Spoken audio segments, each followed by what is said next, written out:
des énergies renouvelables par le biais de la géothermie, par le biais de l'extension de couverture de nos parkings, par les ombrières en photovoltaïque, par le biais aussi de la construction d'une chaufferie bois pour notre parc aquatique et par l'installation de panneaux photovoltaïques sur un bon nombre de toitures de bâtiments publics en autoconsommation. Aujourd'hui, en revanche, nous avons quelques interrogations aussi sur l'éolien en mer que nous lèverons ensemble. Interrogations sur l'impact visuel sur notre trait d'horizon. Inquiétude ou interrogation sur l'impact que cela peut avoir sur le milieu de la pêche, un milieu qui est très important pour la ville d'Agde et le tissu économique. Aussi, ce soir, nous serons très attentifs à cet échange que nous aurons ensemble, qui j'espère sera constructif. Et je vous remercie encore de votre présence nombreuse. Monsieur le sous-préfet, je vous laisse la parole. Merci beaucoup. Mesdames et messieurs, voilà, il me revient et j'ai le plaisir d'introduire cette réunion publique sur les éoliennes flottantes en mer Méditerranée. Peut-être vous dire que, d'abord, c'est la Commission nationale du débat public qui est à l'origine et à l'instigation de cette réunion. Commission nationale du débat public qui se déploie en commission particulière du débat public, puisque la discussion, la réunion publique de ce soir, elle se tient également sur les autres façades maritimes, à la mer du Nord, la Manche et l'Atlantique. Et elle a pour objet de faire participer le public au débat qui s'intitule « La mer en débat » sur la planification maritime et énergétique de nos façades maritimes, et en l'occurrence de la façade Méditerranée.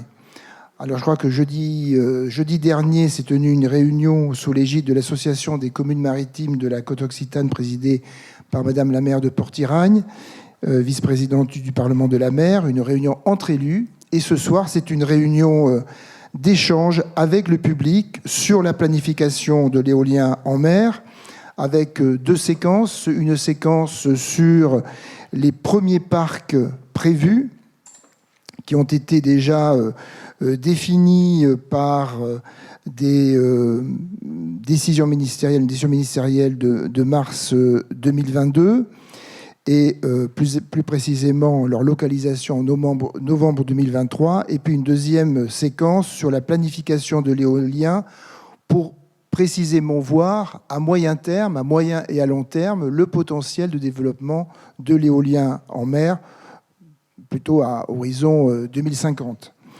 Alors je terminerai, pour ne pas être trop long, en disant que cette politique publique de développement de l'éolien en mer, elle s'inscrit dans une stratégie nationale énergétique, stratégie nationale de sortie des énergies fossiles, laquelle sortie doit s'accompagner de la recherche d'énergies alternatives et décarbonées. C'est la raison pour laquelle c'est tout l'intérêt de l'éolien flottant, avec un modèle économique où la consommation d'électricité va nécessairement augmenter, mais une consommation d'électricité décarbonée, qu'elle soit d'ailleurs nucléaire ou éolienne. Donc deux enjeux, la décarbonation de notre énergie et également notre souveraineté énergétique, parce que évidemment l'éolien flottant, comme d'autres sources d'énergie produites par notre pays, ça a aussi pour fonction de réduire notre dépendance énergétique. Voilà ce que je voulais vous dire à titre introductif, et je vais passer la parole à M. Balland, qui représente la Commission nationale du débat public et que je salue. Merci beaucoup. Merci, monsieur le sous-préfet. Merci, monsieur l'adjoint au maire. Je voulais commencer par remercier la mairie d'Agde, effectivement, pour son accueil et la possibilité d'organiser cette réunion qui, pour nous, est très importante, puisque on est maintenant, dans le cadre du débat, la mer en débat, à un peu plus des 2/3 de la durée du débat, et il nous a paru très important de venir spécifiquement sur Agde ce soir. Je vais expliquer un petit peu plus tard pourquoi. Et je vais demander à ce qu'on puisse avoir la diapo, voilà, la présentation, début de la présentation, pour essayer de vous expliquer qui nous sommes et à quoi on sert. peut passer à la diapo suivante tout de suite. Voilà, merci. Monsieur Chaupré, vous avez effectivement mentionné la Commission nationale du débat public. Nous sommes une autorité administrative indépendante. Moi, je m'appelle donc Étienne Balland. Je suis le délégué régional de cette commission en région Provence-Alpes-Côte d'Azur. Et pour le sujet qui nous occupe ce soir, la mer en débat, je suis le coordinateur du débat public sur l'ensemble de la façade méditerranéenne, donc Occitanie, Provence-Alpes-Côte d'Azur et Corse. Qu'est-ce que c'est que la CNDP ? Je ne vais pas forcément m'étendre. Nous sommes neutres, nous sommes indépendants et nous avons pour mission de vous tendre le micro, de vous permettre de vous exprimer, d'abord de vous permettre de vous informer correctement avec de l'information de qualité et ensuite de vous exprimer librement en application de l'article 7 de la Charte de l'environnement qui est à l'écran sous vos yeux, qui est un article assez fort qu'on ne connaît pas forcément tous, mais qui est tout simplement la reconnaissance d'un droit individuel de chaque personne à être informé et à participer à l'élaboration de la décision publique. Donc c'est à ce titre que nous sommes là. Nous accompagnons, nous, CNDP, on va dire, un certain nombre de processus de décision. Le point commun entre tous ces processus, c'est que nous intervenons avant que la décision soit prise. Vous allez me dire, ça paraît normal, mais c'est quand même mieux quand on le précise, et c'est extrêmement important. Nous accompagnons, nous sommes saisis en fait par des porteurs de projets ou par des autorités qui pilotent des plans ou des programmes. Et dans ce cadre-là, nous intervenons pour donner au public la possibilité d'être informé et de participer. Donc cette action de tendre le micro, ce soir, elle va être illustrée de deux façons, puisqu'il y a déjà eu un premier débat public il y a 2 ans portant uniquement sur les 2 premiers projets d'éolien flottant commercial en Méditerranée.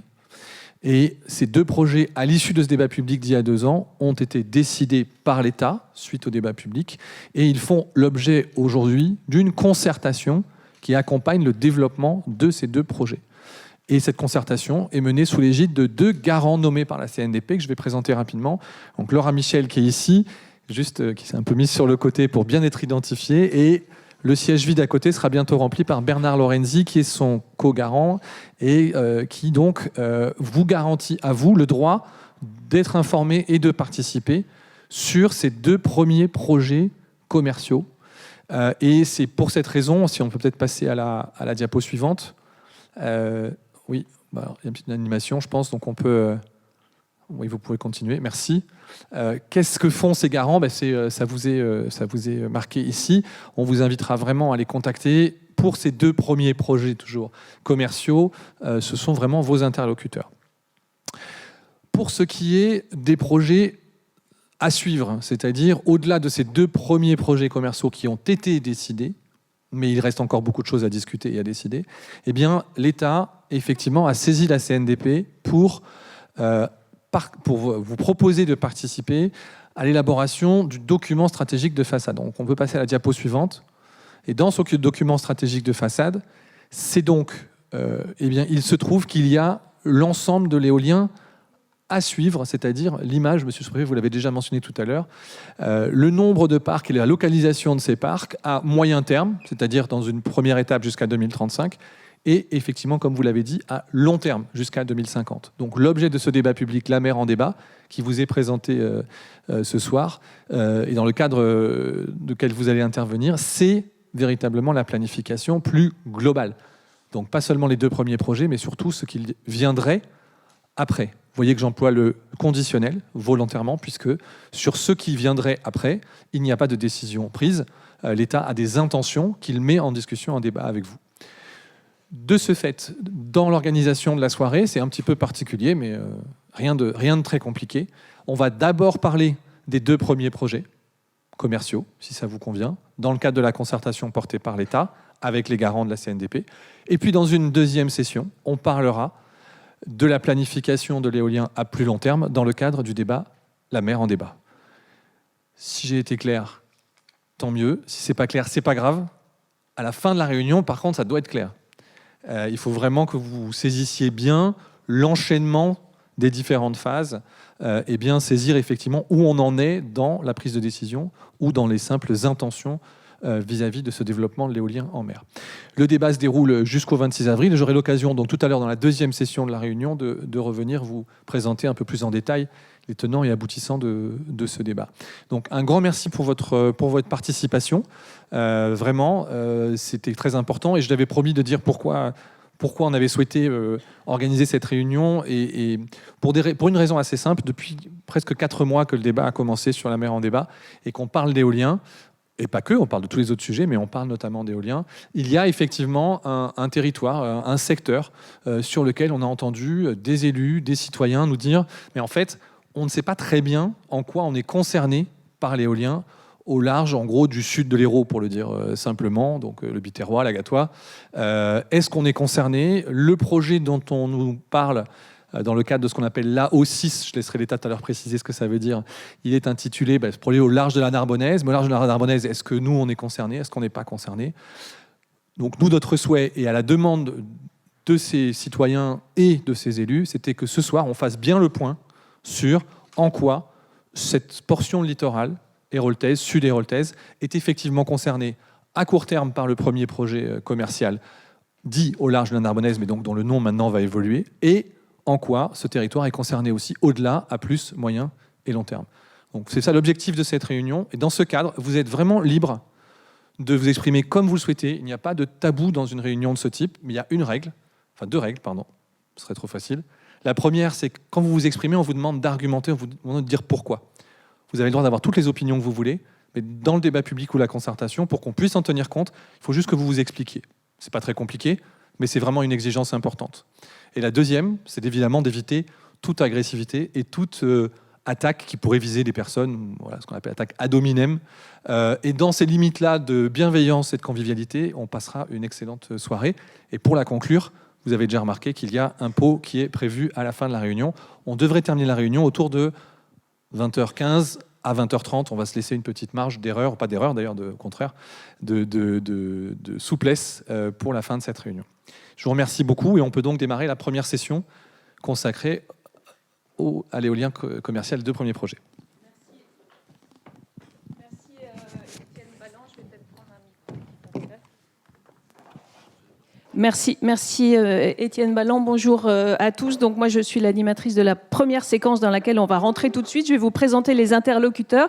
Moi je m'appelle Domitille Larrivet et donc je suis mandatée par l'État pour l'animation d'un certain nombre de réunions avec le public sur ces premiers projets éoliens à échéance 2031, ceux qui ont déjà été décidés par l'État, mais pour lesquels il reste encore beaucoup de choses à préciser. Donc je vous présente les interlocuteurs de cette table. Nous avons ici Martin Salmon. Martin, vous représentez l'État, vous travaillez à la DGEC, Direction Générale de l'Énergie et du Climat, et vous êtes responsable des projets éoliens en mer partout en France.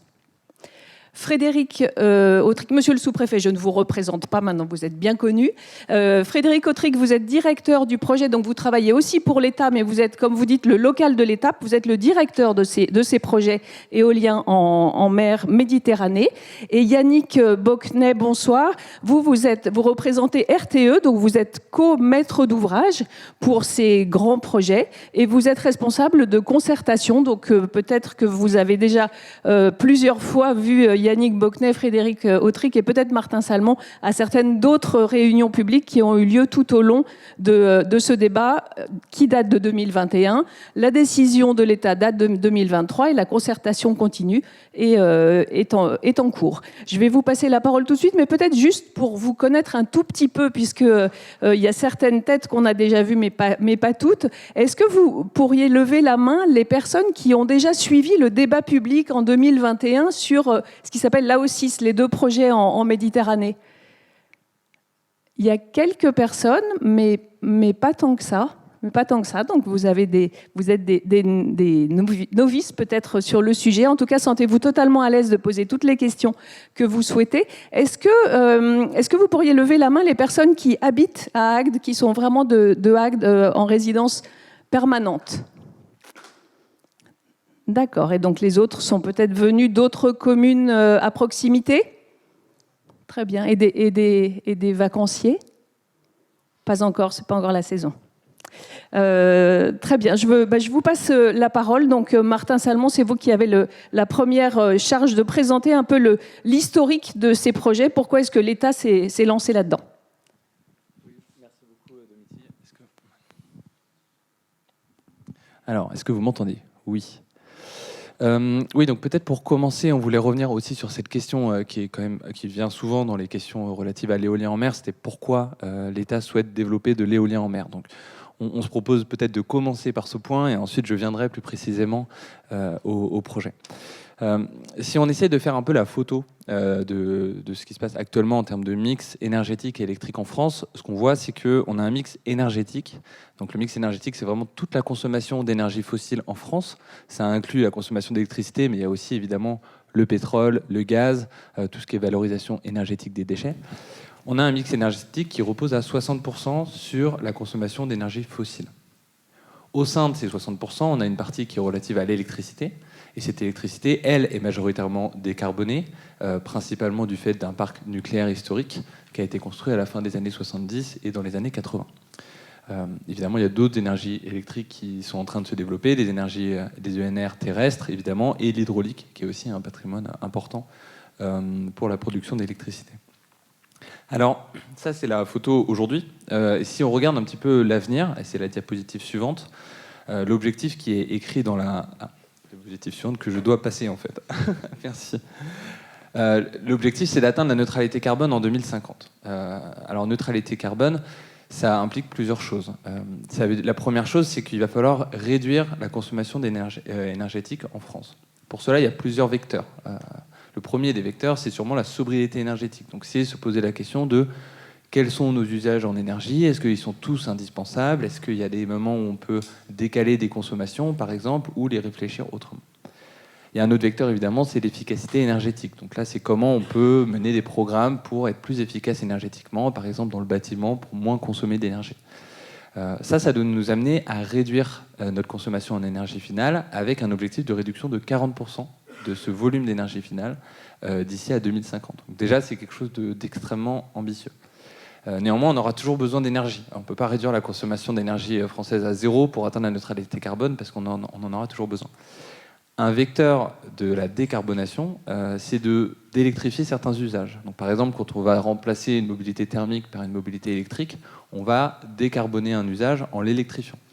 Quand dans l'industrie, on va remplacer peut-être pour faire de l'acier les fours historiques avec des fours à arc électrique, on va produire de l'acier qui sera à très faible intensité carbone parce qu'on aura utilisé l'électricité. Alors, il faut que l'électricité soit décarbonée, mais en France, notre chance, c'est que notre mix électrique est majoritairement décarboné, comme je le disais.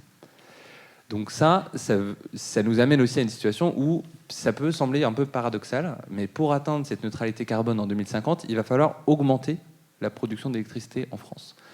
L'estimation aujourd'hui dans les différents scénarios de bouclage, c'est qu'il va falloir faire plus 28% en matière de production d'électricité sur le territoire pour répondre à ce besoin de décarbonation des usages qui se diffusent vraiment dans tous les secteurs de la société. Et dans cette question de l'augmentation de la production d'électricité, il y a plusieurs défis. Il y a un premier défi, c'est que le parc nucléaire historique, je le mentionnais tout à l'heure, il est vieillissant. Il a été construit en série, à peu près aux mêmes périodes, et donc par conséquent, on va prolonger autant que faire se peut dans les conditions de sécurité requises la durée de vie des centrales, mais à un moment, elles vont sortir du réseau, et elles vont probablement sortir toutes à peu près au même moment, parce qu'elles ont été construites selon les mêmes modèles. Ça veut dire qu'on a un premier défi, c'est comment on répond à cette sortie des centrales nucléaires françaises qui va se faire assez rapidement. Donc ça, c'est aussi le programme nouveau nucléaire qui a été annoncé par le président de la République. Mais construire des centrales nucléaires, c'est beaucoup plus long que construire des parcs éoliens en mer. Et déjà, le parc éolien en mer, c'est pas toujours très, très rapide, on y reviendra. Il y a un autre pilier, on va dire, c'est évidemment de développer la production d'électricité renouvelable. Donc là, c'est le photovoltaïque, c'est l'éolien terrestre et c'est l'éolien en mer qui présente plusieurs avantages. On produit plus en mer parce que les volumes de vent sont meilleurs. On peut installer aussi des éoliennes plus importantes. Et on a aussi une création d'emplois en France qui est assez importante puisque notamment pour toutes les opérations de maintenance, il y a des emplois qu'on peut absolument pas délocaliser. On a la chance d'avoir des actifs de production de pales et de nacelles en France. Donc c'est vraiment quelque chose qui s'intègre aussi dans les territoires. Donc l'éolien en mer en France, je vais essayer d'aller un petit peu plus vite pour pas nous retarder trop. Où est-ce qu'on en est aujourd'hui? Il y a eu plusieurs étapes un peu importantes. En 2011 et 2013, il y a eu 6 premiers projets qui ont été attribués, qui représentent environ 3 gigawatts, dont certains sont en service. Le parc de Saint-Nazaire est intégralement mis en service. Les parcs de Fécamp et de Saint-Brieuc injectent d'ores et déjà des électrons depuis plusieurs mois et seront intégralement mis en service prochainement.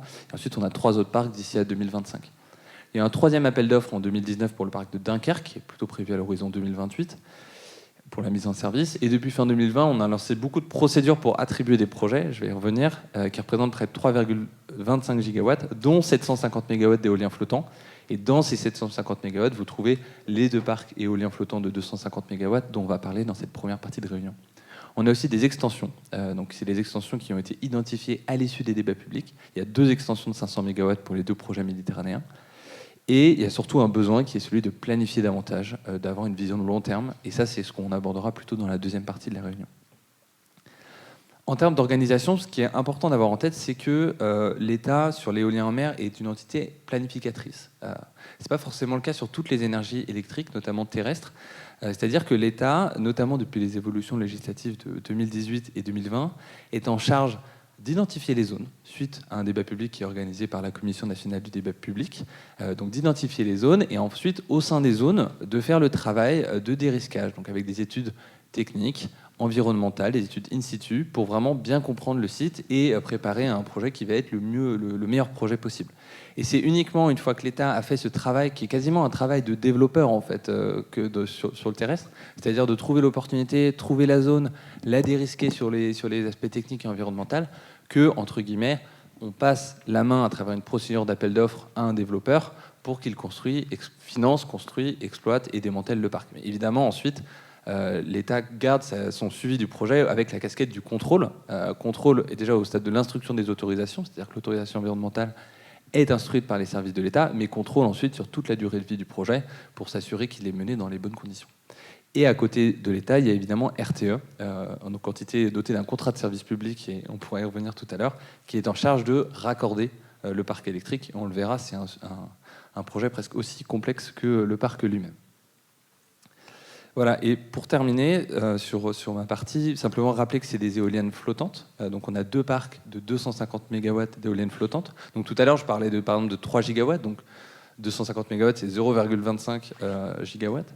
Donc 2 parcs, un au large de la Narmodaise. Chacun ont leur extension de 500 MW et ils bénéficient tous les 2 d'un raccordement mutualisé. Donc ça, c'est une bonne chose. On va le voir, il y a un seul poste électrique en mer pour le premier parc et son extension de 500 MW.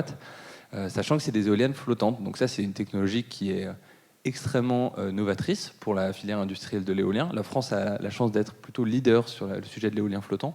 Pour une raison aussi, c'est que nos fonds, nos mers sont très profondes. Et donc du coup, on a besoin de passer à la technologie flottante davantage que d'autres pays qui ont la chance d'avoir des mers très, très peu profondes, même quand on s'éloigne beaucoup des côtes.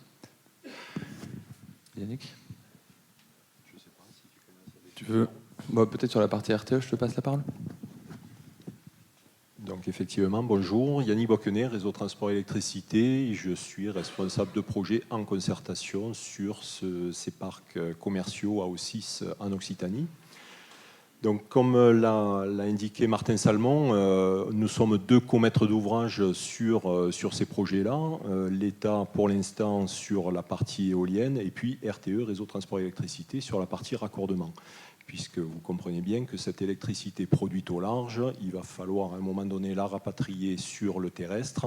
Et c'est notre rôle, puisque nous avons cette mission de service public d'assurer cet équilibre sur le réseau entre la production et la consommation, avec une garantie d'alimentation sur l'ensemble du territoire à tout moment.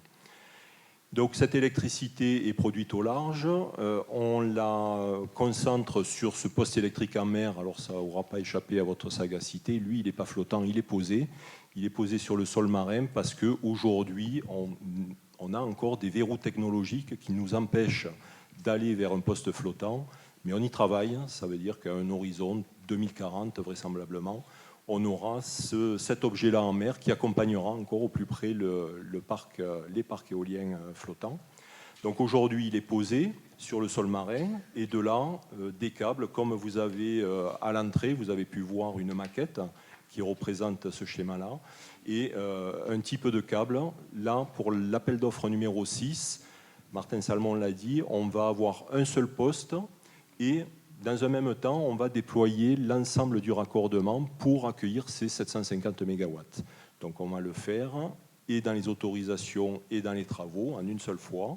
Donc ce sont 3 liaisons sous-marines sous-marines enterrées dans le sol marin pour permettre notamment les usages qui sont faits sur ces secteurs-là. Je pense à la pêche et notamment à la pêche chalutière. Et ensuite, ces câbles sous-marins arrivent sur la Terre, c'est ce qu'on appelle un atterrage, avec une jonction qui se fait entre la technique de câbles sous-marins et la technique de câbles souterrains. On chemine ensuite sur le territoire en souterrain pour arriver jusqu'à un poste de raccordement électrique où là, l'électricité va pouvoir être remontée sur le réseau amont qui ensuite irriguera l'ensemble du territoire, et régional et national également. Donc ça, c'est la partie arrivée de l'électricité, mais avant ça, il y a les éoliennes. Frédéric Autric. Oui, je voulais donc vous présenter en fait la longue démarche de concertation qui a accompagné ces premiers parcs commerciaux en Méditerranée.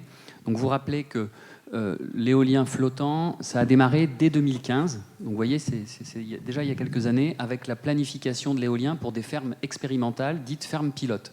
Donc il y a 3 espaces en mer Méditerranée qui ont été retenus pour faire ces projets pilotes. Un projet au large du golfe de Fos-sur-Mer avec 3 éoliennes qui s'appelle le projet Provence Grand Large, et puis 2 autres projets en Occitanie, un projet qui s'appelle Eolmed au large de Gruissant et un autre projet qui s'appelle Éolienne flottante du golfe du Lion au large de Leucate et Barcarès. Ces fermes pilotes, elles ont pour objet de valider la solution technique, mais également d'apporter des retours d'expérience sur les phases d'installation, d'exploitation, et également d'effets sur l'environnement marin et aérien.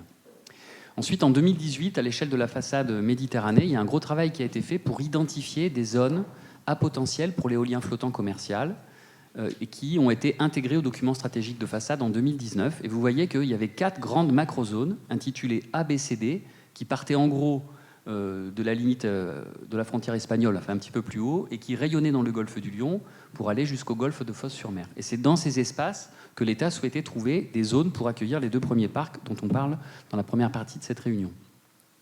Suite à cette identification, un grand débat public animé par la commission du débat a eu lieu pour ces 2 premiers parcs en mer Méditerranée, qui s'est conclu par une décision de l'État en 2022 qui a identifié un certain nombre de zones. Donc, comme vous le voyez sur cette image, il y a une première zone qui a été identifiée, qu'on appelait zone numéro 1, au large des côtes de l'Aude et de l'Hérault, qui avait vocation à accueillir son premier parc et son extension. Ensuite, à la sortie du débat public, l'État avait laissé un choix ouvert pour le 2e parc et son extension. On avait dit, soit il se réalisera dans la zone dite numéro 2, au large du golfe de Fos, donc face à la Camargue, soit en repli, il pourra se réaliser dans une zone dite 3, au large du Roussillon. Et puis on avait identifié en vert une 4e zone qui n'avait pas vocation à accueillir ces premiers projets, mais pour lesquels on souhaitait mener des études techniques et environnementales dans une perspective de planification, en identifiant ces espaces comme étant intéressants pour les prochains projets éoliens en mer, sachant qu'à cette époque, en 2022, on n'avait pas une vision de long terme, en tout cas pas complètement établie, on y reviendra. On a continué donc à travailler et en 2023, avant l'été, on a confirmé que le second projet se réaliserait au large du golfe de Fos. Et donc aujourd'hui, à cette époque en tout cas, on avait bien identifié 2 espaces, la zone 1 et la zone 2. Et comme vous le voyez sur cette infographie, on était à 22 km des côtes. Alors ce que je n'ai pas précisé, c'est que ces zones, en fait, elles avaient une superficie qui était 2 fois supérieure à l'espace dont on avait besoin pour faire les premiers projets. On avait souhaité effectivement se laisser une marge de manœuvre pour affiner les espaces où seraient lancés les appels d'offres, et c'est ce qu'on a fait. Et en fin d'année, après un travail de concertation assez fin, on a choisi des zones d'appel d'offres pour les 2 premiers parcs en Méditerranée. Et pour vous expliquer comment on a réalisé ce travail, eh bien, on a quelques petites infographies. Donc ce qu'on peut retenir, avant de rentrer dans le détail, c'est qu'à l'issue du débat public, on avait des zones qui étaient assez grandes, environ 300 km², et nous, notre objectif, c'était de travailler plus finement pour identifier des zones d'appel d'offres dans lesquelles on allait pouvoir développer ces projets. Et l'idée, c'était d'avoir environ des zones de 150 km², c'est-à-dire moitié moins grandes que les zones du débat public. Et enfin, gardez également en tête que ces zones d'appel d'offres, ce n'est pas les zones définitives d'implantation des éoliennes. Il y aura encore un affinage qui sera laissé à l'initiative du développeur et qui pourra faire qu'au final, les éoliennes occuperont un espace un peu moins important. Alors, pour faire ce travail d'affinage, en fait, on a regardé de manière assez fine les données que nous avions sur différentes dimensions. Les oiseaux, qui sont souvent les plus impactés par l'éolien, que ce soit à terre ou en mer, les activités de pêche, parce qu'il était important pour nous d'identifier les espaces qui soient les moins pénalisants pour les professionnels, le paysage, qui est souvent une préoccupation du public, et on l'avait beaucoup entendu lors du débat, et puis bien évidemment le vent, puisque notre objectif c'était d'affiner pour aller dans des zones les plus ventées. Sur d'autres dimensions, notamment la nature des sols marins ou bien les aspects liés au transport maritime, on a regardé, mais dans nos zones d'études, il n'y avait pas de facteurs qui étaient discriminants. Et donc on a étudié différentes solutions et on les a présentées à la concertation, notamment auprès des acteurs professionnels, et on est venu avec une première proposition qui est ce trapèze un peu de couleur violette et qui avait l'intérêt, au sein de la zone ministre un peu plus grande que vous voyez à l'écran, d'éviter un certain nombre d'enjeux. En premier lieu, ça permettait d'éviter, notamment à l'est et à l'ouest, des enjeux oiseaux qui avaient été identifiés dans les études amont et une forme également de cette zone de projet qui pouvait avoir, en tout cas a priori, un impact moins important sur les oiseaux migrateurs, avec une forme un peu compacte. Ensuite, on a souhaité réduire l'impact paysager en éloignement le plus possible des côtes, cette zone d'appel d'offres. Et donc vous voyez ici, on a tracé un peu des cônes de visibilité depuis le Cap d'Agde, je ne sais pas si on peut voir, voilà, depuis le Cap d'Agde. Ensuite, on avait pris également ici le massif de la Clappe, et puis vous retrouvez ici la falaise de la Franquie. Et donc on a essayé de trouver un espace qui permette d'avoir globalement un projet qui soit éloigné des côtes et qui ait une emprise finalement horizontale et visuelle à peu près équivalente depuis ces différents points de vue. Ensuite, on a également discuté avec le monde de la pêche qui a souhaité qu'on puisse implanter ces projets au-delà de la ligne bathymétrique des 90 mètres, qui est en fait un espace dans lequel, plusieurs mois par an, ils n'ont pas le droit de pêcher. Et donc, à mettre des parcs, autant éviter de le mettre là où ils ont le droit de pêcher toute l'année. Et donc, cette ligne bathymétrique, elle se situait à peu près ici. C'est la ligne des 90 mètres. Et puis enfin, il s'agissait de mobiliser les espaces les plus ventés. Et quand on regardait la carte des vents, dans notre zone d'étude, c'est vrai que le sud de la zone était plus intéressante. Donc ça, c'est une proposition qu'on a fait en entrée de concertation. Et après de multiples échanges, y compris d'ailleurs avec les développeurs qui étaient impliqués dans la procédure de mise en concurrence, on a affiné le zonage final pour aboutir à ces zones d'appel d'offres, qui sont donc les zones d'appel d'offres qui ont été décidées en fin d'année, et pour lesquelles vous voyez que les contours ont été ajustés, donc je ne rentrerai pas dans le détail, mais on va retenir que pour le premier parc de 250 MW, il se réalisera dans la zone de 48 km², donc celle qui est ici, et son extension ultérieure, qui fera l'objet d'un appel d'offres prochain, sera réalisée au sud. On a fait ce même travail, mais je ne rentrerai pas dans le détail, du côté du golfe de Fos-sur-Mer, pour aboutir, là aussi avec des échanges, à une zone de projet avec le premier parc de 250 MW qui se réalisera ici, et le second plus au sud, lorsqu'on lancera l'appel d'offres lié à l'extension.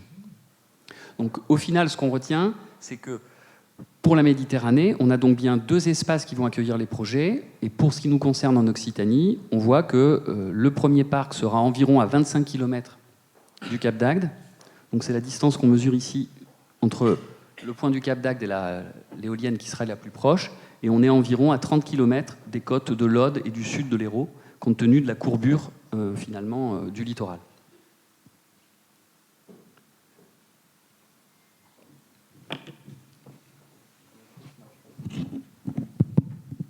Ça a l'air de marcher. Donc si on revient sur le raccordement, RTE est soumis à une concertation spécifique du nom de concertation préalable Fontaine, du nom de la ministre en 2002, qui se tient sous l'égide et du ministre de l'Énergie et du préfet de département. Et donc cette concertation, en fait, se tient auprès d'un certain nombre d'acteurs du territoire. Je vous épargne si j'arrive à passer, voilà. Donc, elle se tient au sein du territoire, auprès des parties prenantes que sont les élus des communes, les élus des agglomérations, les associations environnementales, les associations représentant le public. Mais on est là sur une définition de notre projet, sur un raffinage du projet, un peu à l'image de ce qui est fait sur la partie parc, où on part d'une grande aire de jeu, on va dire, et qu'on raffine au fur et à mesure en fonction des enjeux qui se trouvent sur le territoire. Donc c'est ce qui est représenté ici avec cette concertation spécifique, où dans un premier temps, on va définir une aire d'étude à l'intérieur de laquelle on va rechercher les différents enjeux qui s'y trouvent, donc des enjeux environnementaux, mais pas seulement, des enjeux sur le paysage, le patrimoine, l'archéologie, les usages qui sont faits également sur ce territoire. Donc on recense tous ces enjeux-là pour ensuite continuer ce raffinage et arriver à ce qu'on appelle un fuseau de moindre impact au sein de cette aire d'étude. Donc on analyse plusieurs fuseaux de passage entre la mer et la terre pour déterminer ce fuseau de moindre impact. Et ensuite, une fois que ce fuseau est trouvé et défini sous l'égide du préfet de département, ensuite on va rechercher le tracé au sein de ce fuseau à l'intérieur duquel on mettra nos différents ouvrages. Donc des réunions associant les services de l'État, les élus, les chambres consulaires, donc toutes les parties prenantes du territoire, et on réalise cette analyse technique, économique, environnementale, donc sur tous ces aspects-là, pour définir ce fuseau de passage de moindre impact. Et ce qui est représenté ici, c'est les différentes étapes qui se sont tenues. Donc, à l'issue du débat public, c'est ce qu'on trouve sur cette représentation en haut à gauche. C'est la décision ministre qui a été prise en mars 2022 sur cette zone au large des côtes occitanes, avec, pour la partie raccordement, aussi bien en mer qu'à terre, des vastes zones qui permettent d'étudier l'ensemble de ces enjeux sur ce territoire qui aujourd'hui est très large parce que les zones de parc ne sont pas encore définies à ce stade-là. Petit à petit, donc, on raffine et on arrive sur une première réunion de concertation tenue sous l'égide du préfet pour définir cette aire d'étude. Notamment, vous constaterez qu'on n'a plus besoin d'aller aussi loin à l'intérieur du territoire parce qu'on a un poste électrique qui se trouve à proximité de Narbonne, à l'ouest de Narbonne, qui est en capacité d'accueillir les 750 MW de production d'éoliennes en mer. Et donc, on n'a plus besoin d'aller aussi loin qu'on peut le voir sur la carte de gauche avec le poste de la Gaudière qui, lui, se trouvait plutôt du côté de Lézignan-Corbière. Donc, on raffine sur la partie terrestre, on raffine sur la partie maritime avec, je vous l'ai dit en préambule, ce poste électrique qui doit être posé sur le sol marin. Et on a un impératif, c'est avoir une profondeur d'eau pas trop importante parce qu'au-delà, on a des défis techniques encore plus importants, techniques et économiques, à relever pour pouvoir venir ancrer ce poste sur le sol marin. Donc on a une ligne bathymétrique ici qui a été définie en concertation, notamment et également avec la pêche, pour pouvoir se définir le poste à l'intérieur de ce périmètre-là. Et ensuite, la deuxième étape et dernière étape de cette concertation spécifique, c'était pour la définition du parti de moindre impact, alors, ou fuseau de moindre impact, vous pourrez lire par ailleurs. Et là, on part du poste électrique en mer jusqu'au poste de raccordement pour ensuite remonter ces électrons produits au large sur le réseau. Et là, on procède à une analyse la plus exhaustive possible, notamment sur les possibilités de passage, plutôt à terre. En mer, on le voit, c'est relativement plus simple, parce que là, on a beaucoup moins de contraintes par rapport à la partie terrestre. Et donc, c'est ce qui a été défini le 28 février dernier, avec le poste électrique en mer qui se trouve dans la partie ici, dans le petit carré. Donc, c'est ce qui est envisagé aujourd'hui à environ 33-35 km de la côte, avec ce fuseau rose qui accueillera les 3 liaisons sous-marines, les jonctions d'atterrage qui sont prévues ici au niveau de la commune de Narbonne, à Narbonne-Plage, et ensuite le fuseau vert qui, lui, contourne le massif de la Clappe pour atteindre l'ouest du Narbonnais. Et je ne sais plus... Voilà. Merci beaucoup. Donc là, on a fait un panorama à la fois de l'éolien en France. Ensuite, on a regardé plus précisément ce qui se passe en Méditerranée. On vous a présenté les raisons des choix et où est-ce qu'on en est pour l'instant. On va peut-être en profiter pour vous donner aussi la parole. Je crois que les explications ont été très claires, mais il y a peut-être des questions concernant spécifiquement ces 2 premiers parcs à échéance 2031. Donc si vous avez des questions à poser ou même des remarques tout simplement à formuler, n'hésitez pas à lever la main et Anaïs peut vous passer un micro. Voilà, en voilà 2, les 2 plus courageux.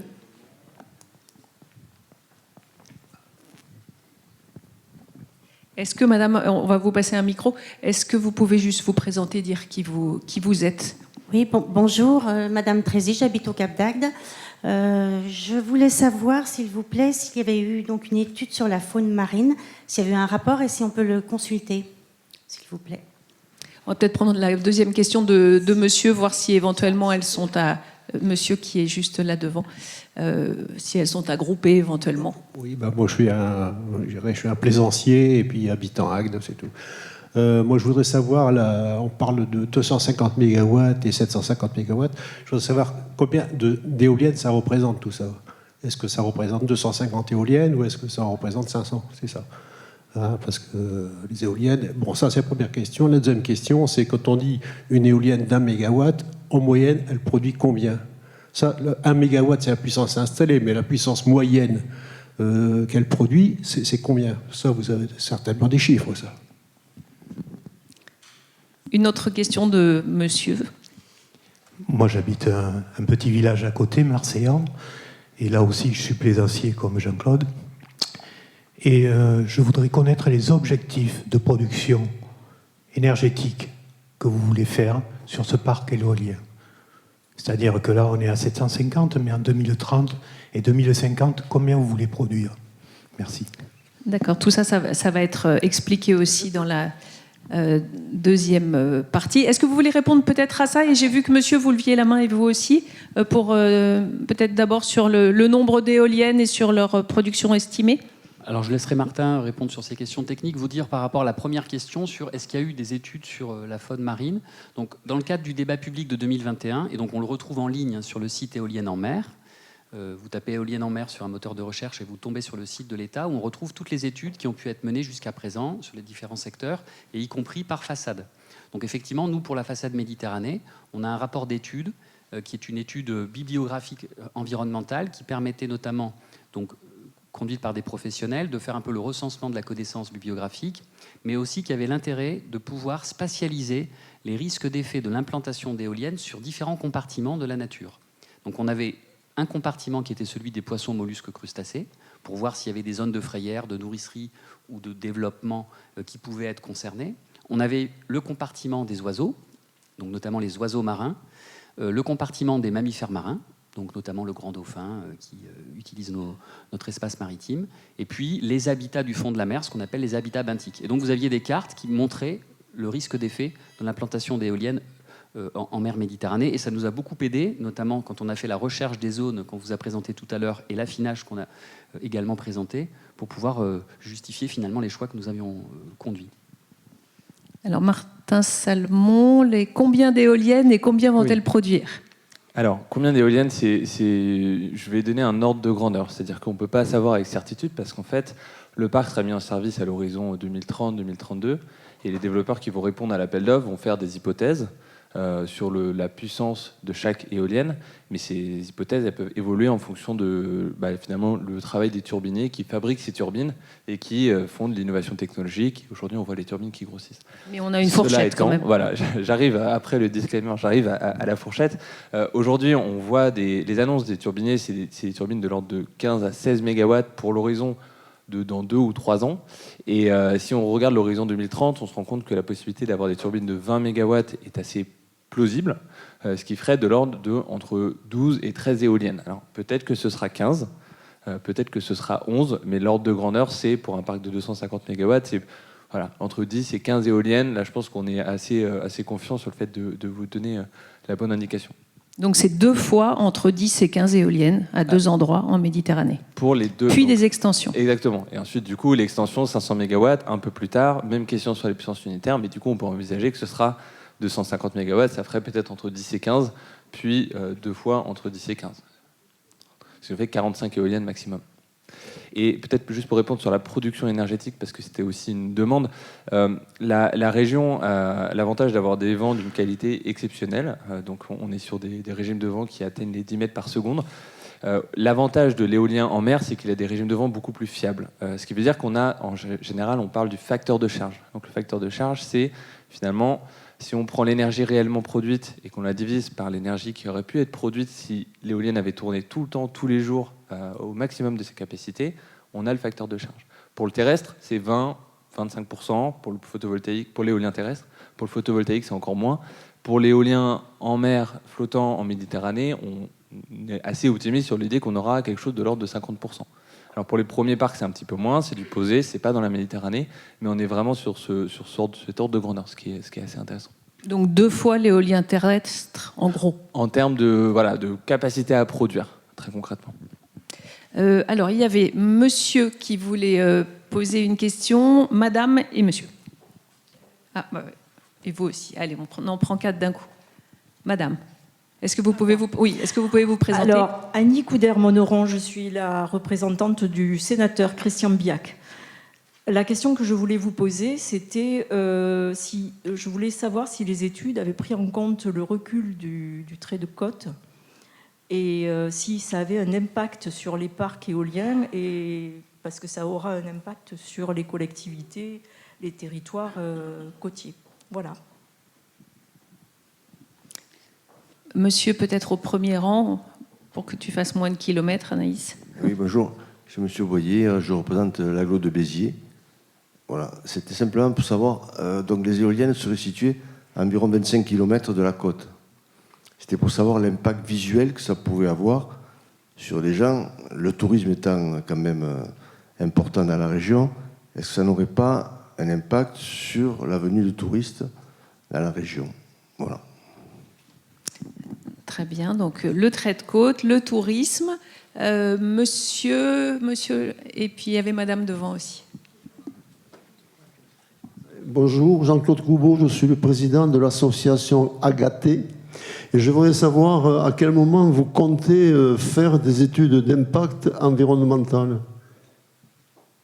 Et deuxième question aussi, quelle va être la densité? On nous parle de 15 éoliennes. Qu'est-ce que ça va représenter en surface, en fait surface. Parce que bon, 15, c'est ici. Est-ce qu'on répond peut-être à ces 3 questions et après on prend madame et il y avait une autre personne derrière vous? Alors, sur la surface, je crois que Frédéric, vous l'aviez dit tout à l'heure, la surface des parcs. Donc, la surface qui est aujourd'hui identifiée dans la zone d'appel d'offres, c'est 50 km². Pour vous donner un ordre d'idée, chacune des éoliennes devrait être distante l'une de l'autre entre 1 et 2 km. Et pour anticiper une question du monde de la plaisance, on pourra transiter dans les parcs. Puisqu'en fait, le préfet maritime réglementera la navigation, il interdira vraisemblablement de s'approcher trop près des éoliennes ou du poste électrique de RTE, sans doute aux alentours de 150 à 200 mètres, mais on aura la place pour transiter au sein des parcs. Pour ce qui concerne la question sur l'impact visuel et l'effet sur le tourisme. Donc pour donner justement à voir ce que ça veut dire, on a réalisé des photomontages et on les a amenés, ils seront consultables tout à l'heure en fin de soirée si vous en avez le temps, qui permettent de montrer des éoliennes à la bonne distance pour le parc qui nous concerne, mais également pour la planification de l'éolien, et on y viendra dans la deuxième partie de la réunion. Moi, ce que je retiens, c'est que depuis notamment les plages de l'Hérault, côté Port-Iragne, si on se met sur la plage, qu'on tend le bras et qu'on regarde quelle est la hauteur de l'éolienne, elle est moins haute que la hauteur de son pouce. Donc vous verrez tout à l'heure, elles sont relativement petites. En gros, ça fait moins d'1 centimètre sur l'horizon. Elles sont, je pense, un peu plus visibles depuis le Cap d'Agde. On a fait la photo depuis la plage de la Grande Conque. Et là, vous verrez, elles sont un peu plus proches, puisqu'elles sont à 25 km, alors qu'à Port-Iragne, elles sont à 30 km. Sur le tourisme, on a conduit une étude qui nous avait été demandée dans le cadre du débat public. La Commission avait relevé cette ambition de demander à l'État de mener une étude sur l'impact potentiel du développement de l'éolien en mer sur le tourisme. Et donc, on a recruté un cabinet spécialisé qui travaille dans ce sujet depuis 25 ans, et on a mis en ligne sur le site du débat les résultats de cette étude. L'étude montre qu'en fait, sur les différents parcs éoliens qui ont été construits en Europe ou aux États-Unis, on ne constate pas, quand on mesure la fréquentation avant l'arrivée du parc, pendant son annonce et une fois qu'il a été construit, quand on regarde la fréquentation ou les dépenses qui sont dépensées par les touristes, il n'y a pas d'inflexion sur le tourisme. Donc il n'y a pas d'effet négatif qui était avéré aujourd'hui. En revanche, il y a des effets potentiels tout à fait positifs lorsque le territoire se saisit de l'arrivée des parcs éoliens. Parce qu'on en discutera sans doute, mais les parcs éoliens peuvent être l'occasion que les développeurs, il y a un fonds d'action territoriale qui est prévu dans le cahier des charges, puissent contribuer à des actions sur le territoire. Et donc, un certain nombre de territoires ont engagé des actions en faveur du tourisme et qu'on a expertisé, j'allais dire, dans ce rapport. Vous verrez, on propose vraiment un panel de solutions dont le territoire devra se saisir. Et donc là, il y aura vraiment besoin d'un travail étroit entre les développeurs et le territoire. Et enfin, je finis sur la partie étude d'impact. On l'a dit tout à l'heure, pour le débat public, on avait fait une étude amont. L'étude d'impact, elle sera à la charge du porteur de projet. Donc RTE réalisera évidemment l'étude d'impact du projet qu'il va réaliser. Et pour la partie parc éolien, ce sera le développeur. Donc une fois que le développeur va être retenu, on l'espère d'ici à la fin de l'année, il pourra engager la conception de son projet, définir le plan de composition du parc éolien et mener l'étude d'impact qui sera déposée avec son dossier d'autorisation. Et je rappelle que ce sont les services de l'État qui instruiront le dossier pour pouvoir délivrer les autorisations avec les mesures de prescription qui s'imposent. Le développeur, en clair, c'est le constructeur et exploitant du parc. Et il y avait la dernière question de madame sur le trait de côte, c'était ça, Martin Salmon ? Oui, et peut-être juste un tout petit point aussi, une expérience personnelle. J'étais sur le parc de Saint-Brieuc il y a quelques semaines. Il y avait un prospectus des navettes de Bréa, donc c'est les navettes qui font la jonction avec Bréa, qui organisent, après une première année très réussie là-dessus, désormais organisent près d'une 40aine de visites du parc. Donc en fait, des gens viennent visiter le parc de façon payante et on se rend compte qu'il y a même un tourisme. Parfois, il y a une opportunité touristique parce que des acteurs économiques finalement développent une activité pour aller visiter ce type d'installation. Donc c'est un exemple aussi positif des impacts que ça peut avoir. Sur le trait de côte, alors je pense sur la partie éolien en mer, c'est absolument pas un enjeu. Donc on n'aura pas de problème là-dessus. Après, peut-être je passe la parole à RTE sur la question de l'atterrage. Effectivement, l'évolution du trait de côte est un enjeu et est un sujet pour RTE, puisque je vous ai présenté les chambres d'atterrage. Alors les chambres d'atterrage, il faut se les représenter, c'est un gros domino qu'on va faire entre les câbles sous-marins et les câbles souterrains. Mais une fois que le domino est formé, où on assure cette jonction, on referme cette boîte, on remet la terre qui se trouve dessus, ou le sable, ou le parking sous lequel on vient. Et donc on restitue les usages qui sont faits, et notamment s'il y a évolution du trait de côte que l'on étudie quand même au préalable avant de définir ces atterrages-là, ce qui a été fait notamment à Narbonne-Plage. J'allais dire, au pire du pire, cette boîte de jonction, dans le temps, peut être déplacée si jamais il fallait revoir notre modèle. Donc c'est un sujet, mais ce n'est pas un point critique pour la partie atterrage non plus. Alors on va prendre les deux dernières questions avant de passer à la suite pour ne pas prendre trop de retard. Il y avait madame avec l'écharpe rouge et madame avec l'écharpe bleue. Oui, bonsoir. Je voulais connaître aussi... Est-ce que vous pouvez juste vous présenter ? Véronique Malaval, voilà.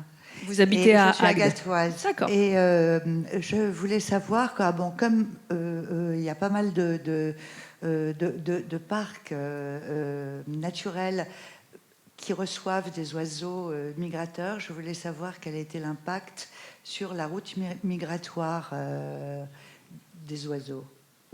Voilà. Madame Annie Richardier, habitante d'Agde. J'aimerais savoir quelle est la durée de vie d'une éolienne, savoir pour les remplacements, etc.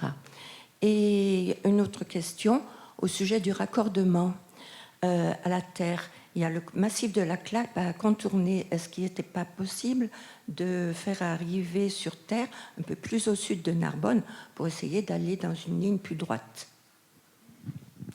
Une dernière question de monsieur avec le pull jacquard, et puis après les réponses, on passera aux étapes suivantes. Allez-y, monsieur. Oui, merci. Donc, monsieur Martin, juste habitant de Nevias. J'avais une question qui visait un peu plus le volet économique. Donc, il s'agit d'une production électrique sur un domaine public maritime. Je voulais savoir si elle allait évidemment produire certes des bénéfices sur l'exploitant qui aura la charge de ces éoliennes, mais est-ce qu'il y aurait également, par exemple, des retombées économiques, directes ou indirectes, sur les communes qui bordent le littoral, et notamment cette zone d'exploitation? Merci beaucoup. Qui est-ce qui commence ?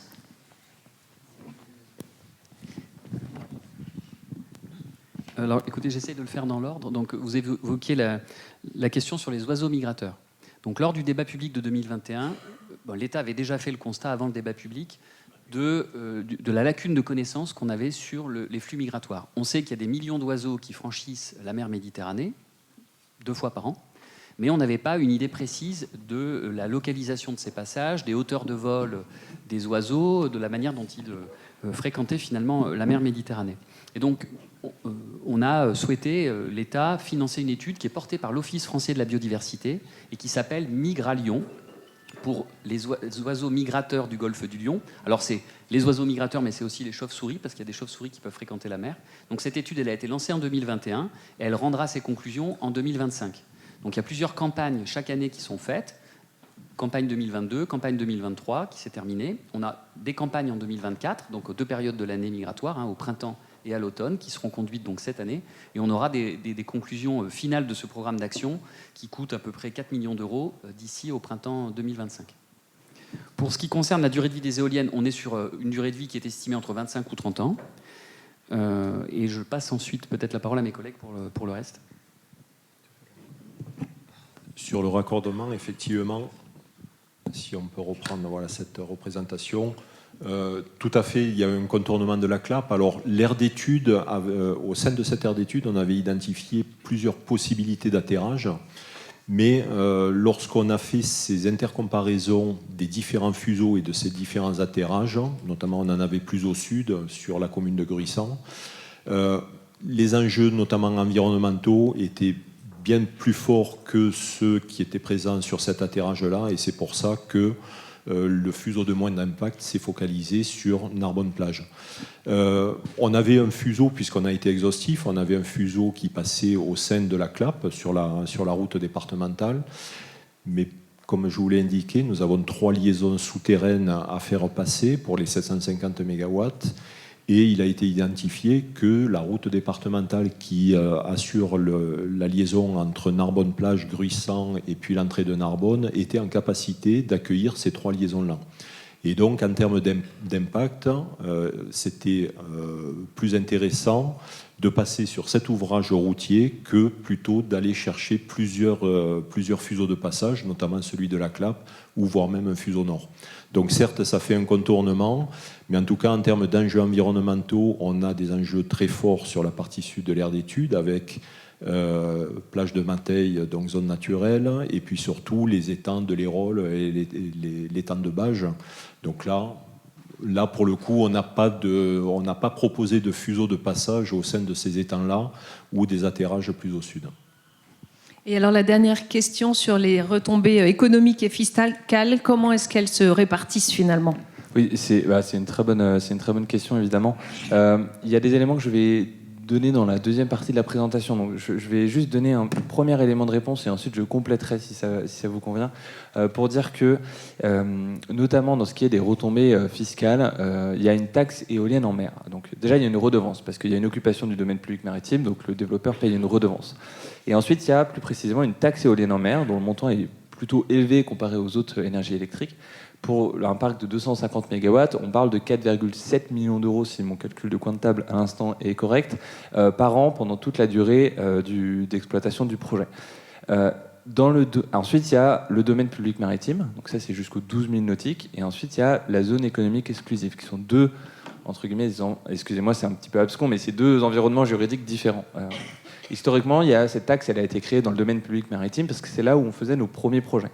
Et cette taxe, elle a été définie avec, et c'est très rare dans le monde de la fiscalité, c'était une fiscalité entre guillemets fléchée. Habituellement, la fiscalité, ça va dans le budget général de l'État, et ensuite l'État dépense l'argent en fonction des lois de finances. Là, il a été décidé pour le DPM d'avoir une fiscalité fléchée, en disant que 50% du revenu de la taxe irait aux communes en situation avec, dans une limite de 12 000 nautiques, avec une covisibilité avec les éoliennes. Donc vraiment avec cette idée de compensation de l'impact. Ensuite, il y avait 35% pour les comités des pêches. Ensuite, il y avait l'OFB qui était bénéficiaire aussi, la Société nationale des sauveteurs en mer, etc. Pour la zone économique exclusive, à ce stade, ce qu'il est prévu, c'est une taxe donc, qui a été créée il y a 2 ans du même montant. Par contre, à ce stade, il n'y a pas de répartition du montant de la taxe, c'est-à-dire qu'elle est fléchée vers le budget général de l'État. C'est une situation sur laquelle on est régulièrement interpellé. Je dirais 2 éléments par rapport à cette situation. Le premier élément, c'est que c'est des projets qui seront mis en service en 2030. Donc en fait, l'État ne s'est pas positionné en précipitation sur ces sujets qui sont aussi complexes, puisqu'on est plus loin, c'est plus qu'une question de paysage. Et le deuxième élément, c'est qu'il y a des réflexions sur 2 choses, sur la possibilité de définir une clé de répartition qui sera nécessairement différente. Quand on est à 40 km des côtes, l'impact visuel, c'est plus du tout le même. Je dis 40 km des côtes pour un autre exemple de parc, mais là, une trentaine. Et qui a fait l'objet d'un groupe de travail parlementaire l'année dernière et qui va reprendre notamment autour des enjeux liés au trait de côte, où on essaie d'objectiver un peu les besoins et les bénéficiaires potentiels de cette taxe. Donc je ne peux pas dire qu'il y aura une clé de répartition. Ce que je peux dire, c'est que c'est des travaux qui sont très actifs. Il y a aussi une lettre de mission qui a été signée par les 3 ministres pour aussi, sur la partie pêche, se poser la question de savoir si ces fonds qui sont en fait des aides d'État, est-ce qu'on peut savoir comment les utiliser de façon la plus efficace possible. Donc voilà, il y a tout un travail en cours qui ne va pas cesser. On sait qu'il y a aussi une attente, je pense, de retombées fiscales sur les territoires et qui aboutira peut-être en 2025, je l'espère. Bien, merci beaucoup. On va passer assez rapidement pour ne pas prendre trop de retard. Vous allez nous expliquer, voilà, qu'est-ce qui se passe entre maintenant et 2031 ? Quelles sont les étapes ? Il faut faire passer la slide. En fait, c'est moi qui recommence. Du coup, j'aurais pu répondre de façon plus complète tout à l'heure. Bon, c'est pas grave. Oui, on voulait vous faire une présentation sur ce qu'on appelle le dialogue concurrentiel et sur le cahier des charges. Alors, initialement, l'objectif était que je vienne aujourd'hui en vous disant que le cahier des charges du projet avait été publié. Il ne l'est pas encore, je m'en excuse.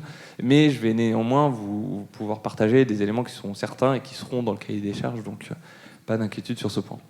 Donc, le cahier des charges, c'est les exigences que l'État impose aux candidats. Oui, mais merci Domiti. Finalement, c'est la règle aujourd'hui, on cherche quelqu'un pour construire le parc, pour le dire de façon très concrète. Évidemment, c'est des grands énergéticiens, c'est des projets qui coûtent quasiment 1 milliard en investissement. Le cahier des charges, il définit toutes les règles associées à cette recherche. Et dans ce cadre-là, on fait ce qu'on appelle un dialogue concurrentiel. Qu'est-ce que c'est qu'un dialogue concurrentiel ? C'est une procédure qui est définie dans la loi et qui nous dit que pour les projets éoliens en mer, vu qu'on s'engage sur un projet assez complexe, sur une 40aine d'années, avec une aide d'État, avec des questions sur le démantèlement, sur les garanties bancaires, on organise finalement un dialogue avec des candidats potentiels à l'appel d'offres. L'idée, c'est vraiment d'éliminer toutes les incertitudes, parce que dès qu'il y a une incertitude dans finalement une sorte de contrat administratif de long terme comme celui-ci, il y a un risque qui est celui de ne pas anticiper certaines situations. Et ce risque, ensuite, il est pricé par les candidats dans leurs offres, et donc du coup, ça coûte plus cher au budget de l'État. Donc l'idée, c'est vraiment d'être efficace, de pouvoir tester aussi pas mal de choses, des prescriptions techniques, environnementales, pour intégrer les projets. Parfois, on teste des choses et on nous répond que là, industriellement, c'est impossible, ou ça aurait beaucoup d'effets néfastes qu'on n'avait pas anticipés. Donc voilà, c'est d'avoir ce dialogue pour améliorer les cahiers des charges. Et on sait combien il y en a des candidats pour l'instant ? Alors, sur le projet AO6, 11, j'allais dire 11 ou 13, mais il y a eu 11 candidats sélectionnés, donc je vais le présenter ici. Il y a une phase de sélection des candidats. L'idée, c'est de savoir qui sont les acteurs qui vont déposer des offres à la fin. Donc cette phase, elle a eu lieu en 2022, et elle est régie par la Commission de régulation de l'énergie, donc la CRE, qui est une autorité administrative indépendante. Comme la CNDP est indépendante de l'État, la CRE l'est aussi. Donc la CRE fait l'analyse des candidatures, les candidats sont désignés, ensuite il y a cette phase de dialogue, et ensuite, à la fin du dialogue, l'objectif, le produit de sortie du dialogue, c'est de produire un cahier des charges, justement. Ce cahier des charges est soumis à la CRE pour avis. Donc elle nous dit, cette clause, je pense qu'elle est très bien, cette clause, elle est pas bien, elle ne me convient pas du tout. Ensuite, on prend en compte ou non cet avis. Et en parallèle, on discute avec la Commission européenne, ce que je vais y revenir, c'est une aide d'État. Et une fois que le cahier des charges est publié, là, les candidats finalisent leurs offres. Je dis finalisent parce qu'ils ont 4 mois pour finaliser, mais à l'échelle d'un projet de cette ampleur, en fait, ils anticipent la préparation de leurs offres pendant le dialogue concurrentiel. Et les offres sont ensuite analysées par la CRE, donc pas par l'État directement, sur la base de critères qui sont par contre définis dans le cahier des charges. Cette dernière phase, donc publication du cahier des charges, il y a au moins 4 mois pour la préparation des offres, et ensuite il y a au moins 4 mois pour l'analyse des offres. Donc on se rend compte que la publication du cahier des charges, c'est 8 mois avant le moment où le projet est attribué. Et donc le cahier des charges aujourd'hui, j'espère, sera publié incessamment sous peu. Je pense qu'on parle en semaines, pas en mois. On a pris du retard sur le premier projet commercial flottant, qui est le projet au large du sud de la Bretagne, avec des questions un peu juridiques qui sont posées, qu'on prend en considération dans cette procédure pour l'améliorer et pour faire quelque chose qui soit le plus solide juridiquement possible. Je parlais de la Commission européenne. Ce qui est important d'avoir en tête, c'est que finalement l'État fournit un contrat de complément de rémunération. Donc l'idée derrière le terme de complément de rémunération, c'est bien de dire vous vendez d'abord sur les marchés, et s'il vous manque, entre guillemets, si le prix est trop bas par rapport à l'offre que vous nous avez proposée, on va donner le complément. Et ce qui est intéressant, c'est que c'est bidirectionnel. C'est-à-dire que si jamais vous vendez sur les marchés et que les prix d'électricité sont plus élevés que le tarif que vous nous avez proposé dans votre offre, alors vous nous remboursez la différence. Et ça, c'est intéressant parce que ça, finalement, on est dans une logique qui est celle d'un équilibre économique où on donne assez pour pouvoir construire le projet, on donne de la visibilité, mais on s'assure qu'il n'y a pas de surrémunération, on s'assure que toute la rémunération supplémentaire, elle revient à l'État. Et c'est un peu la deuxième partie de la réponse que je voulais apporter tout à l'heure vis-à-vis de ces enjeux de retombées économiques. Par contre, qui dit aide d'État dit ligne directrice relative aux aides d'État, qui sont les règles européennes en la matière, et qui spécifient de façon très claire plusieurs principes. Le premier, c'est que c'est 70% dans la pondération des critères pour la valeur économique de l'offre. C'est le premier point. Et le deuxième point, c'est des règles qui sont liées au marché intérieur européen, mais aussi aux accords de l'Europe au titre de l'OMC, par exemple. C'est la liberté de circulation des travailleurs, c'est la non-discrimination des entreprises, etc. Ce qui, concrètement, nous empêche de faire ce qu'on appelle du contenu local. C'est-à-dire qu'on ne peut pas, on a déjà testé, on a déjà eu des refus, dire on choisira le candidat qui créera le plus d'emplois dans la région. Par contre, et c'est ce que je vais essayer de présenter, on a bien en tête que c'est quand même indispensable d'intégrer les projets dans les territoires, et on essaye de créer un cadre qui soit le plus propice pour que ces projets puissent quand même s'intégrer et créer de l'emploi. Donc, le contenu du cahier des charges, simplement pour dire qu'un cahier des charges, c'est une description du projet, de l'installation. Donc, ce n'est pas uniquement comment on va sélectionner, c'est aussi qu'est-ce qu'on veut construire, dans quelles conditions économiques, c'est quoi les délais de mise en service, c'est quoi les exigences en matière de démantèlement, c'est quoi les garanties bancaires que vous allez nous déposer dans un coffre à la DGEC pour qu'on s'assure que vous respectez bien vos engagements. C'est quoi le reporting que vous allez faire à l'État sur toute la durée de vie du projet pour s'assurer qu'on a bien les bonnes informations, etc. C'est aussi comment on note. Donc là, c'est les critères de notation, j'en parlerai tout à l'heure. Évidemment, les pièces à produire par les candidats dans leurs offres. Et c'est aussi des informations sur le déroulement de la procédure avec typiquement la date limite de dépôt des offres, qui est un sujet qui intéresse beaucoup les candidats, évidemment. Alors, je voulais vous présenter quand même rapidement... Il faut qu'on aille assez vite. Ouais, alors, on a pas mal de retard. Simplement pour dire qu'il y a des critères de notation, donc c'est pondéré sur 100 points. On retrouve les 70 points sur le tarif, que je mentionnais tout à l'heure. Et après, il y a des critères sur la prise en compte des enjeux environnementaux et sur les enjeux sociaux de développement et territorial. Et peut-être si je fais un focus sur cette dernière partie, pour dire que, certes, on ne peut pas obliger à créer un emploi dans un territoire. Par contre, on peut dire, vous avez une obligation d'avoir des recours à des PME. Vous avez des obligations d'avoir recours à de l'insertion de personnes éloignées de l'emploi ou d'avoir recours à des personnes en situation de formation professionnelle. Vous devez faire de l'investissement participatif. Voilà, on peut développer ces choses. Ensuite, évidemment, ils peuvent le faire ailleurs qu'à proximité du projet, mais à la fin, les développeurs, ils ont aussi conscience des enjeux d'acceptabilité. Donc, on crée un cadre.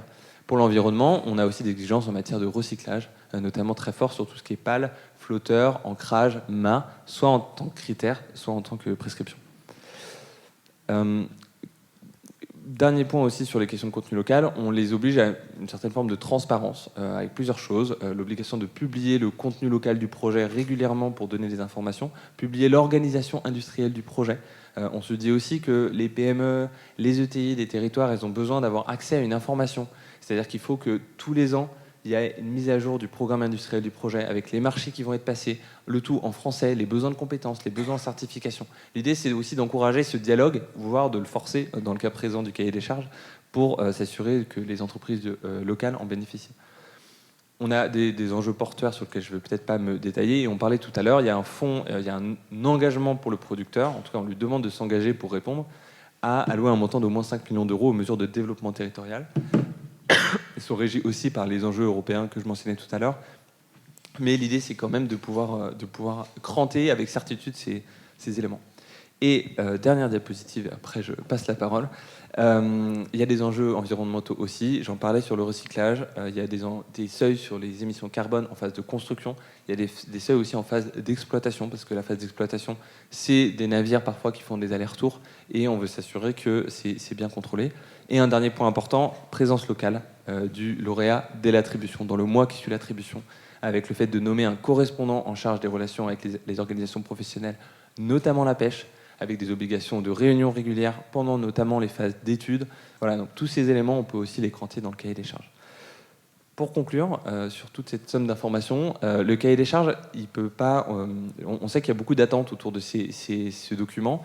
Le message que je partage en toute transparence, c'est qu'il ne peut pas tout faire, dans le sens où, comme je le disais, il y a des règles qui s'imposent à nous. Peut-être que l'Europe évolue sur les questions de protectionnisme autour de la filière industrielle. Néanmoins, elle évolue peut-être plus lentement que nos projets. Donc, on se conforme à ces éléments. Mais l'idée, c'est vraiment de mettre toutes les chances de notre côté pour intégrer le projet dans un territoire. À côté de ça, il y a la parole des élus, qui est évidemment très importante sur ces sujets-là. Il y a aussi l'action des clusters qui vont aider aussi les entreprises du territoire à répondre à ces marchés, parce que ce n'est pas forcément évident pour un certain nombre d'entreprises. Et évidemment, il y a la filière industrielle qui, pour une grande partie d'entre elles, a aussi pris des engagements, notamment celui d'atteindre 50% de contenu local dans les projets éoliens en mer. Voilà. Donc en parallèle de ces exigences, si on peut passer la suivante, la slide, voilà. Il y a aussi des études techniques et environnementales qui sont en cours. Oui, donc comme on l'a rappelé tout à l'heure, l'État il est planificateur sur l'éolien, mais il est aussi opérateur. Vous l'avez compris, nous sommes maîtres d'ouvrage aujourd'hui, tant qu'on n'a pas passé la main à un développeur, et on a la responsabilité de mener des études techniques et environnementales que je présente rapidement pour vous dire donc qu'il y a 3 grandes dimensions sur lesquelles on est intervenu. L'ensemble de ces études sont quasiment terminées. La seule étude qui ne l'est pas, c'est celle sur les ressources en vent. Donc Météo France a mis en place 3 bouées en mer Méditerranée pour identifier les conditions de vent depuis 2021. Donc on a 3 années de campagne qui se termineront en septembre 2024 et qui permettront de qualifier les événements extrêmes qui auront été connus ces 3 dernières années. Pour les éléments plus techniques, ces campagnes sont réalisées et elles l'ont été sur les différentes zones qui avaient été attachées à la décision ministre et donc qui maillent finalement le golfe du Lion. Sur la partie étude environnementale, on a dit tout à l'heure que le développeur devrait faire l'étude d'impact. Mais la particularité sur l'éolien en mer, c'est que l'état initial du site, donc l'état des lieux, n'est pas fait par le développeur, mais il est réalisé par l'État. Donc on a recruté un bureau d'études, un groupement, d'ailleurs de bureaux d'études qui sont bien connus sur la façade et qui œuvrent pour nous en mer pour qualifier à la fois l'environnement physique, l'environnement marin, mais également les dimensions paysage, patrimoine et les usages qui accueillent ces sites. Donc ces études, elles ont été lancées à l'été 2023 et elles vont durer 2 ans. Donc à l'été 2025, elles seront terminées. Et au fur et à mesure de leur réalisation, une fois que les développeurs auront été retenus, on pourra leur donner les éléments. Mais retenons que les développeurs, on l'a dit, c'est d'ici à la fin de l'année 2024 qu'ils seront retenus. Et nous, nos études se termineront à l'été 2025. Je ne rentre pas dans le détail. Ce diaporama, vous l'aurez en ligne sur le site Éolienne en mer. Ce n'est pas utile. Et je passe la parole à Yannick pour la partie raccordement. Et sur la partie raccordement, donc nous menons, tout comme le co-maître d'ouvrage État, des études techniques et environnementales sur le milieu marin, mais également sur le milieu terrestre. Ici, en illustration, c'est sur la partie milieu maritime, où aujourd'hui, nous sommes en train de réaliser des études d'atterrage donc, au droit de Narbonne-Plage, des études géophysiques, caractériser notamment les reliefs du sol, géotechniques, caractériser la qualité des sédiments, et des études UXO également, donc pour déceler d'éventuels objets explosifs non explosés, donc des anciennes bombes notamment. Et ça, c'est ce que nous menons actuellement sur ce site d'atterrage. Nous en avons mené sur la partie au large, et nous en avons d'autres dans le cadre de notre programme au cours de cet été prochain également. Et sur la partie biodiversité, là j'ai illustré la biodiversité terrestre qui est prise en compte par le raccordement. où le bureau d'études BRLI, mais plutôt Biotope sur cet aspect-là, est en train de réaliser l'état initial. Donc là, ils ont démarré l'état initial sur l'état d'inventaire, plutôt faune flore, ce qu'on appelle le faune flore 4 saisons, sur le fuseau de moindre impact que je vous ai présenté précédemment, celui qui est illustré ici, et donc sur les différents compartiments amphibiens, mammifères, reptiles, insectes, etc. Et ce, sur la totalité du cycle biologique complet, donc qui est plutôt un cycle annuel pour ces espèces-là à terre. Et pour ça, une fois que cet état initial est déterminé, une fois qu'on a les différents enjeux, l'objectif premier étant de limiter nos effets avec des mesures donc d'évitement et de réduction. Donc là, on en a illustré quelques-unes. L'évitement, notamment, peut se faire de façon technique. Lorsqu'on a un obstacle ou un site environnemental remarquable, on peut franchir en sous-heure. Donc, c'est ce qui est illustré en bas à gauche. L'ensouillage, c'est lorsqu'on enterre notre câble sur le sol marin. Là, c'est de l'évitement, notamment pour les usages qui sont faits au droit du câble. Et vous avez d'autres mesures d'évitement géographiques, mise en défense lorsqu'on est sur des périodes contraintes sur des aspects environnementaux. Et donc tout ça, nous commençons à l'étudier et c'est ce qui sera présenté, notamment dans l'étude d'impact, qui sera soumise au service de l'État et ensuite au public. Et les étapes suivantes? Oui, donc rapidement pour essayer de respecter le timing. Donc vous dire que deux éléments. La concertation, donc ça c'est une responsabilité qui est celle de l'État, qui est encadrée, comme on l'a vu, par les garants nommés par la commission du débat public. On a juste rappelé ici les différents moyens d'information qu'on a mis en œuvre. Et vous dire également qu'on a des partenariats avec des associations de médiation scientifique qui viennent auprès des publics pour échanger sur le projet. Donc j'ai en tête qu'on va participer au Mondial du Vent qui a lieu bientôt dans l'Aude et qu'on viendra à la Maison de la Mer à Agde le 8 ou le 9 juin. Et puis, vous donner cette vision d'ensemble sur le calendrier du projet. Donc, en bleu, c'est les phases un peu administratives et techniques. En vert, plutôt la partie études. Et en orange, la partie concertation.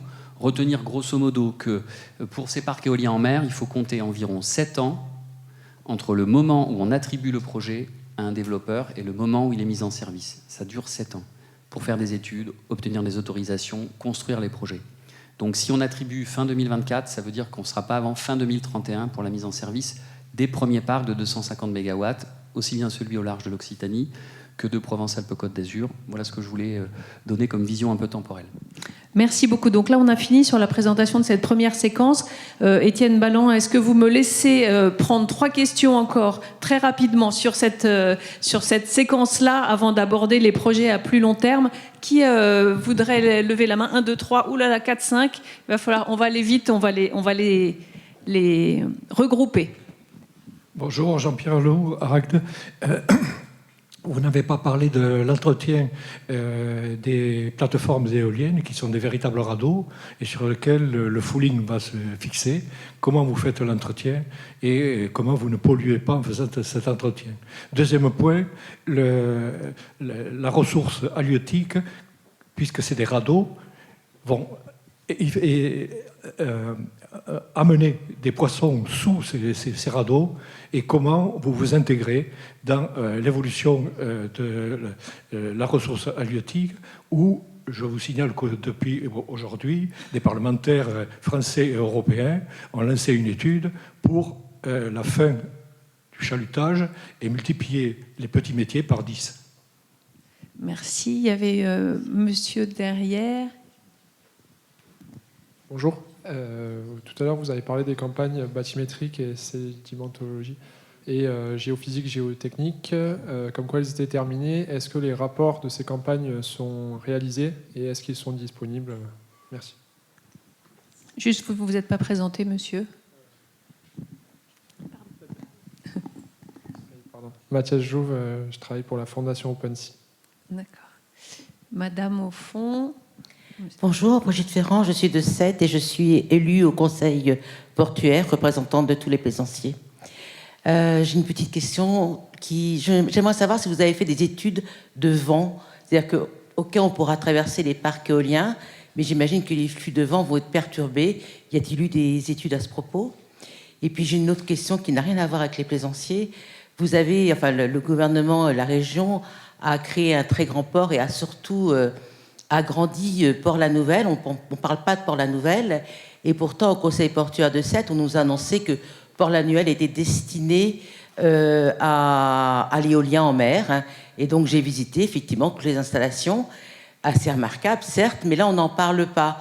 Donc une fois que ces éoliennes vont être construites, bien sûr, il faut les entretenir. Est-ce à partir de Port-la-Nouvelle? Et j'ai une troisième question, je peux? Bon, non. Alors, on parle effectivement de tout ce qui est biodiversité. Et j'ai l'impression qu'il y a un problème de connaissance par rapport à l'habitat des mers profonds, et puis même pour les mammifères. Vous avez effectivement fait des études supplémentaires concernant les oiseaux migrateurs. Avez-vous entamé les mêmes études complémentaires concernant les mammifères et l'habitat des profondeurs? Merci beaucoup des réponses. Et donc la dernière, c'est Madame au fond. Et puis après, on va s'arrêter là pour les questions. Il y aura encore d'autres échanges par la suite. Et puis vos réponses super courtes, s'il vous plaît, et super précises. Oui, bonjour, Élise Le Delaisir, j'habite Montpellier. J'ai une courte observation et une question par rapport du coup à la grille de notation qui nous a été présentée. On voit qu'effectivement le prix de référence a une part assez prépondérante par rapport aux autres critères. Est-ce que ça risque pas d'amener les développeurs à densifier leur parc au détriment de la démarche évitée qui a déjà été appliquée du coup dans le cas de la concertation qui est en cours actuellement, mais pour la crédibilité du développeur, c'est vrai que l'importance du prix de notation peut après se jouer en défaveur peut-être des critères environnementaux et des mesures associées derrière. Donc voilà, cette observation et la question du coup derrière, c'est comment ce 70 a été déterminé et par qui il a été fixé. Merci. Merci beaucoup. Je réponds tout de suite au premier point et je te laisse compléter, Frédéric, si tu veux. Donc, sur la question de la grille de notation, donc le 70, c'est ce que j'évoquais sur les lignes directrices relatives aux aides d'État. Ça n'amène pas forcément les développeurs à densifier leur parc. Au contraire, densifier les parcs, c'est augmenter les effets de turbulence et les effets de sillage. Donc, les développeurs ont plutôt intérêt à utiliser le maximum d'espace par rapport à l'espace qu'on leur a donné. Par contre, ils ont intérêt aussi à avoir généralement, économiquement, à avoir des turbines les plus puissantes possibles, modulo l'enjeu du flottant, qui est encore un enjeu difficile à appréhender. Donc ça n'amène pas nécessairement à densifier les parcs, plutôt au contraire. Là-dessus, c'est un point important et c'est un point sur lequel on est attentif, justement pour continuer. Il y a un premier évitement au stade de l'identification des zones, mais il y a aussi un deuxième évitement, parce que là, on continue, on va faire ces études in situ, on a commencé à les faire, on va les continuer.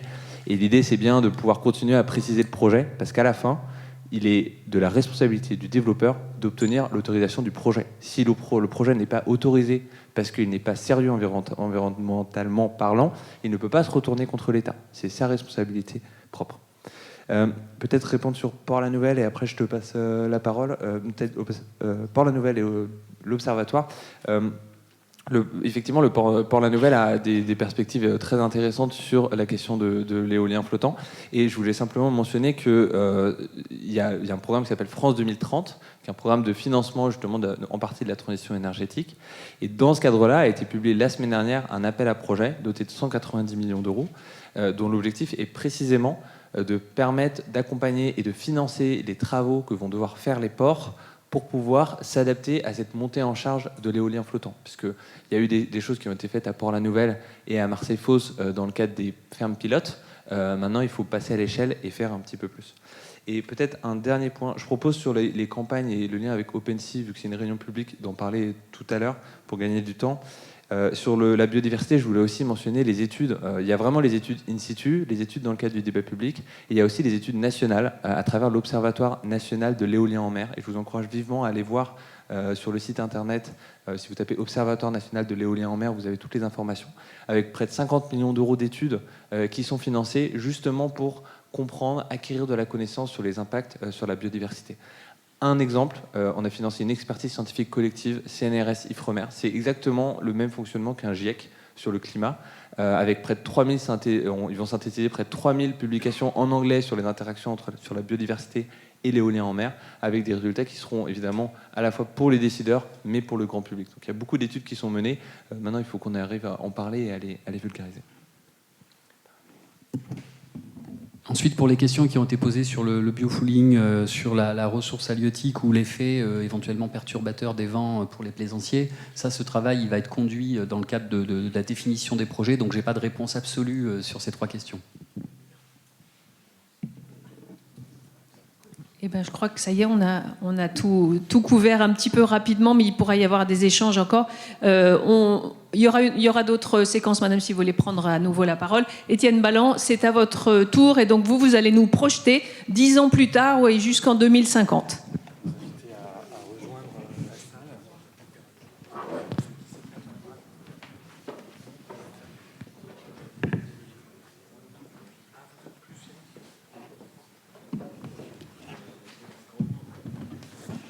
Merci beaucoup. Alors, déjà, je voudrais vous féliciter à tous déjà pour votre attention. On a regardé un peu si... il y a eu beaucoup d'informations qui ont été données, et c'est peut-être pas simple de tout emmagasiner. Donc, s'il vous reste un petit peu d'attention encore, tant mieux. Si vous en reste pas, vous avez le droit de... je sais pas, trouver une façon de vous vider le cerveau, de vous dégourdir les jambes, ou en tout cas de vous détendre un peu.